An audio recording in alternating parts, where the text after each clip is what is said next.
कब और कैसे हुई भगवान श्री राम की मृत्यु?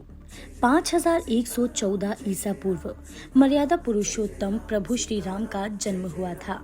भगवान राम सूर्यवंशी थे और उन्होंने अयोध्या के राजा दशरथ के यहाँ रानी कौशल्या के गर्भ में जन्म लिया था।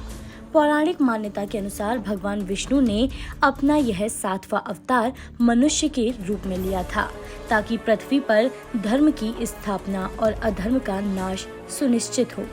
उनकी मृत्यु के बारे में रामायण के अलावा अन्य पुराणों में अलग अलग वर्णन मिलता है। पौराणिक मान्यता के अनुसार सीता की सती प्रामाणिकता सिद्ध होने के पश्चात सीता अपने दोनों पुत्रों कुश और लव को राम की गोद में सौंपकर धरती माता के साथ भूगर्भ में चली गईं।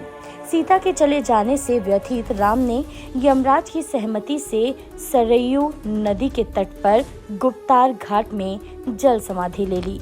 एक अन्य कथा के अनुसार जब माता सीता के पृथ्वी पर समा जाने के बाद उनके पास काल साधु वेश में मिलने के लिए आए तो उन्होंने अपने छोटे भाई लक्ष्मण को द्वार पर किसी को न आने की आज्ञा दी और कहा कि यदि किसी ने इस आज्ञा का उल्लंघन किया तो उसे मृत्यु दंड मिलेगा। इसके कुछ देर बाद वहां पर दुर्वासा ऋषि आ गए और भगवान राम से मिलने को कहा।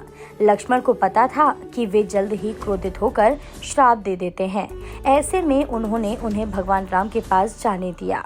इसके बाद भगवान राम ने लक्ष्मण को मृत्यु दंड देने के बजाय देश निकाला दे दिया, लेकिन लक्ष्मण अपने भाई की इस निराशा को जानते हुए खुद ही सरयू नदी में विलीन हो गए। लक्ष्मण के सरयू नदी में समाधि लेने के बाद राम दुखी हुए और उन्होंने भी सरयू में जाकर अपना मानव स्वरूप त्याग दिया।